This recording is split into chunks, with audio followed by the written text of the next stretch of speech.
Good morning.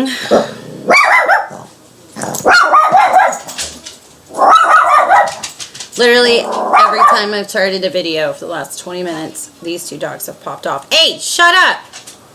Anyway, good morning. My name is Crystal, and I am a veteran of the U.S. Navy, and I also happen to work at a dispensary right now. I'm making this video because I had some stuff to deal with, and I was taking down my Facebook and just temporarily, and I got a bunch of messages from veterans, some soon-to-be veterans, and one person who unfortunately lives in the state of Texas and doesn't have access to medicinal cannabis, but they all basically are starting to kind of ask questions. They are either out or about to get out, and they're looking at their disabilities or, you know, PTSD, things with, you know, shut up. Anyway, so I decided just to make a video and make it accessible to people so that if you have any questions, by all means, do your own research first.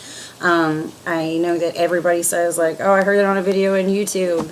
Never starts out right. Like, those things never start off right. It's a bad story to follow. So, usually. So, just take into account what I have to say. I mean, I work at a dispensary, but there are all kinds of different dispensaries. There's all kinds of different ways to medicate, and I'm going to go over as basically as I can just to answer the first general round of questions that I get. It's usually sativa, indica, stuff like that. So I'm going to start off very slowly. So first and foremost, if you're going to use medicinal cannabis, I want you to take into account what dispensary you go to. To me, there's kind of a difference. I know Colorado has it recreational, other states have it recreational, so there's going to be dispensaries that are just basically there to, you know, sell you weed and have a good time and whatever, and that's fine. I'm not talking shit about that. I work sort of on more of the medicinal side of it. I see people with cancer, I see people with HIV, I see people with battling diseases every day, and so for the most part, I take it a little bit more down that avenue than most people, so please also take that into account, my judgment, because everybody's different, and I have no problems with people that want to just go out and get stoned and relax and have a good time and, you know, be chill, you know, whatever. I totally get that. This is just more for medicinal, if you're looking at it that way. So, start off, there is a sativa, and then there's an indica. Sativas, as some girls at work would say, sativas are for the head, indicas are for the bed. And sativas are more for creative highs. If you wanted to do painting, if you wanted to do artwork, if you wanted to kind of do something, anything creative, sativas are usually a good one for it. They get your mind racing. You can start thinking about stuff, get ideas, that sort of thing. Indicas are more for body, you know, highs. Taking away body pains. That's why like certain indicas, like perps, if you hear of purples, granddaddy purple, that kind of stuff, those are generally indicas, and they are very good for body pains. They are very good for sleep, if you need to sleep, nausea, that kind of thing. To me, every strain, whether it's sativa or indica, will kind of, to me personally, will help with nausea and stuff like that. It's just when you get into things like certain disorders, if you have anxiety, if you are prone to panic disorders, you want to stay away from very racy, high THC sativas. That's due to the fact that sativas can get your brain kind of shooting off and thinking ideas. That can exacerbate those conditions a lot of times. Indicas, you know, if you wanted to do a sativa, I would recommend what's called a hybrid. This is where sometimes people get a little confused. They'll say, well, I just want a hybrid. Well, that's fine. Do you want a sativa dominant? Do you want an indica dominant? Do you want like a 50-50? Hybrids are very good for the best of both worlds. It's got a little bit of a sativa in it, so you still get a little bit of that mind creative high. It's not putting you completely to sleep, but you still get a little bit of that body relief. And if you are battling those kinds of things, anxiety, you know, mental disorders like that, you definitely want to stay away from sativas, high THC sativas. I would definitely recommend a hybrid. Nausea, body pains, there's all kinds of good indicas for that. But basically, you know, that's kind of going a little bit even too deep that I wanted to go for this video. Basically that. Indicas are good for nighttime. Sativas are generally good for daytime. Some people, every once in a while, have complete opposite effects. They will, a 29% THC sativa, very high sativa, racy sativa for me, and most people, can put some people to sleep. So a lot of this is about trial and error, asking the right questions, which leads me into the next thing. If you are doing this in a medicinal way, keep in mind what kind of dispensary. This is where I wanted to start off at. Dispensaries, if it's medicinal, to me there's a certain level of feeling that I get when I walk into one. Feel free to shop around. I am never offended when somebody says, yeah, I go to this, I've been kind of trying out dispensaries. It always makes me, because at least they're doing their research, and I cannot stress enough to do your own research, especially when it comes to getting a recommendation, getting your doctor's note, getting it legal, through the legal avenues of going to a dispensary and everything like that. Check out your local and state laws. I only know for California. I don't know some of these new states that are popping up with it. I don't know what their regulations are, so I can never answer those questions for you guys. The only thing I can say is do your own research. I don't mind answering questions, but we also do live in the internet age, which I'm sure somebody out there has got to be smarter than me on that, depending on where your state and how they regulate things. That's the biggest thing I can tell you, is to stay legal. Just don't try to do your own rogue thing, and you're going to bring it down for the rest of us. If you abuse the system, it brings it down for everybody else who's really trying to get it. And every time you think that it's just about you and you're not doing anything wrong, think about the parents that are having to travel across state lines and risk going to do federal time because they need to get CBD creams and CBD oils for their children who have epileptic seizures every second on the second. It's bad.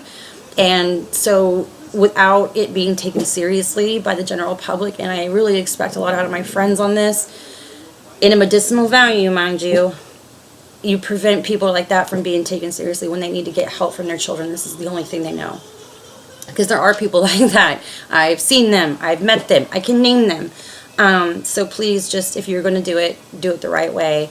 Go to a dispensary that's going to take you seriously. If you walk in and you ask, what's the difference between an indica and a sativa, and they don't know, chances are it's not a good dispensary. That's not, because if you are going in for a medicinal reason and you are trying to find something that works for you and they don't know the simple, very basics, then they can get you a strain if you have anxiety, or if you're trying to treat for nausea or vomiting, or you're trying to get an appetite, they can recommend a strain or show you something that will do complete opposite of that and make you worse. So please, when you go into a dispensary, when you go into a shop or what have you, find somebody that's taking it seriously, because they're going to want to be the ones that are knowledgeable and can help you the most and want to see you get relief, want to see you feel good, want to see you, healthy. And that's the one thing I can say. So other than that, there are many different types of ways of medicating. You can smoke flower, you can do oils, you can do waxes, concentrates, that kind of thing. You can do edibles. Now they're coming out with tinctures, and I mean, the sky's the limit. And based upon where you live, you might have access to different things that I don't. So I'm going to preface that by saying I don't know much about the subliminal things. I know about tinctures, the droplets that you put in your mouth. And that all boils down to what you're medicating for. Some tinctures and stuff like that are more for anxiety and pain relief. Others are more for depression, stuff like that. So just kind of watch what you're medicating for versus what you're getting. And if it doesn't say much on there about THC percentage or what's in it, the ingredients, you might want to second guess that product, just because you need to know what is in your medicine. There are products out there that don't have that shit, and it makes me very nervous, because although I know it's safe, chances are there are things that I've taken and edibles that I've done that had no description of what was on it. It was just a brownie randomly, and I ate it and everything was fine. But you run that risk of not knowing what you're putting into your body, and that to me is kind of important when it comes to marijuana. So in saying that, edibles can all be different, varying dosages. Most people start off, and the best, if you are starting off on edibles for the first time, you want to start off on a 5 to 10 milligram dose. Excuse me, I've been smoking weed. 5 to 10 milligrams worth of marijuana. You want to start off as small as possible and then wait. I don't give a shit if you say, oh, I've smoked bowls all day, every day, I don't give a fuck, I can get high as I want, give me your highest edible. If you've never done edibles before, you are going to jack yourself up right quick and in a hurry. If you don't know how much you're putting into your mouth, that's why you hear about people like losing their pants in Walgreens at 3 a.m. That wasn't necessarily me, but I'm saying there are people out there who have had really bad experiences and it turns them off from it because they were not really doing it the right way in the first place, and that happens so often. So just be mindful of how much you're taking, how often. I know for tinctures and stuff like that that we have, it's usually 1 drop per 100 pounds.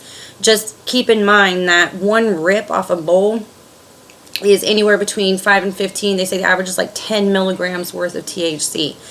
So 1 little rip is going to be different than ingesting 5 milligrams or 10 milligrams of edibles and weed chocolate. That chocolate, that edible, is going to enter your bloodstream. That THC is going to enter your bloodstream a little bit differently than smoking it. It can have different effects. So that's why I always say start off small, 5 to 10 milligrams, and until you know how it affects you, do not start off at like 250, 500 milligrams. Nothing makes me laugh more than this 20-something-year-old dude coming in. I just can't. I just can't right now. Needless to say, they don't come back asking about edibles after they're done. I know it. There's a couple right now I have in my head, faces, where they wanted a what's called not for rookies brownie. And it was him and his buddy, and they decided to split it. And one of them almost got arrested. Yeah, so just be mindful of what you're doing. You can smoke all day long, but don't just think you can jump into a crazy world of edibles. There are some things out there that will jack you up. Some things are measured in THC percentage.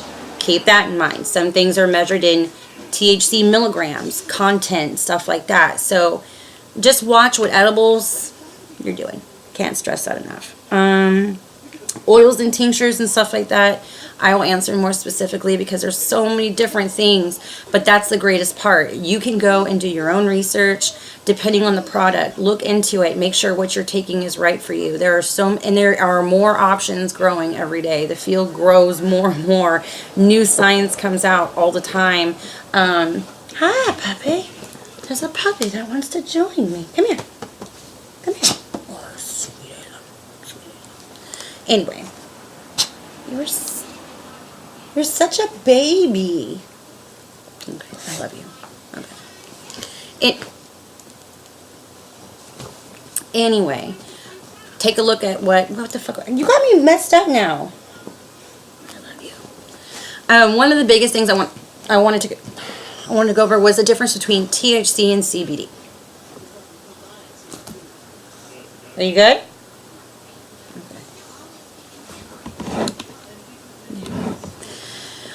THC is what is going to get you that psychoactive brain high. CBD is going to give you all the same effects of marijuana without that high.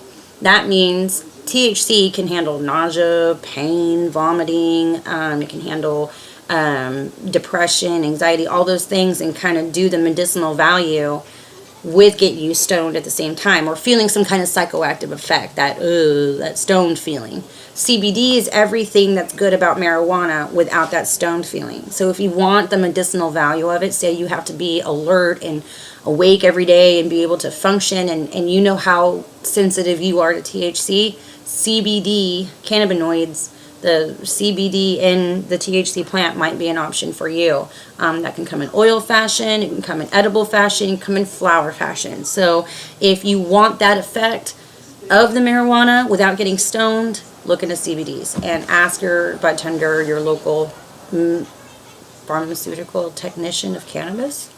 Yeah, I'll go with that. Ask them if they have anything CBD, and if they don't know what CBD is, you need to leave. That's another sign.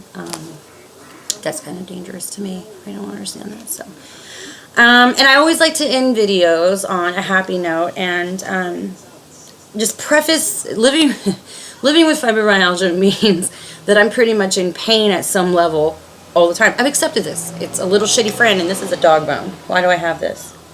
Y'all need to stop hiding them in the bed, in the couch. It's gross. Anyway. You shut up.